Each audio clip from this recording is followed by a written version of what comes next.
So imagine you go to a place that you've never been before. And when you get there, all of these people keep coming up to you and they call you a different name and they treat you like they really know who you are and they recognize you. They give you hugs, they give you kisses, they give you high fives and pats on the back, and you're left to wonder what in the world is going on. Well, that happened to Robert Shafran. In true life, he went to school as a teenager and found out that he had a twin that he never knew existed. The story gets crazier from there, and then we have the documentary, Three Identical Strangers.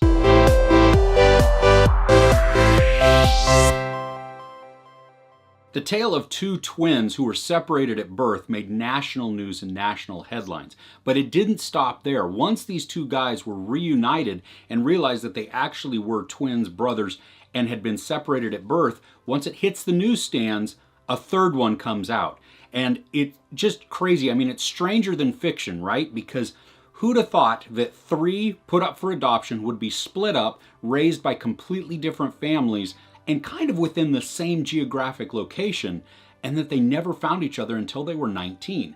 And had it not been for a luck of the draw or just some chance moment by one of the triplets going to the same community college, they probably never would have met and never would have even known. Three Identical Strangers is a documentary, and it follows the story of Eddie Galland, Robert Shafran, and David Kellen. Now, all three of these guys were separated at birth. They were put up for adoption very, very early on, and they were adopted by three totally different families from three totally different economic backgrounds. One's very rich, one is very middle class, and one is very blue collar. The documentary does a really good job of setting this up as a thriller. And before we go any further, don't do any research on the triplets or on Three Identical Strangers if you have not seen it yet, because the whole documentary plays out like a thriller type movie. You want to retain that sense of awe, that sense of what's going to happen next, the mystery and the suspense that comes from watching this. After you see it, totally Google it, do all the research, because it's crazy of what happens in this true life story. The filmmakers tell the story not only through interviews with the brothers themselves, but also through family members and friends and even archival footage. And because this was such a large story when it came out, there's a ton of news coverage, ton of press, ton of even TV interviews that they use to interweave throughout the story to really draw you into what's going on. But this isn't just a story of just watching what happens. They begin to ask some questions of why did the brothers get separated? How did the brothers get separated? Now, some of the questions are left unanswered or not even asked. And so I really wish that the producers or the filmmakers themselves would have asked some of these questions just to dig a little bit deeper, to do a little bit more investigative journalism in this.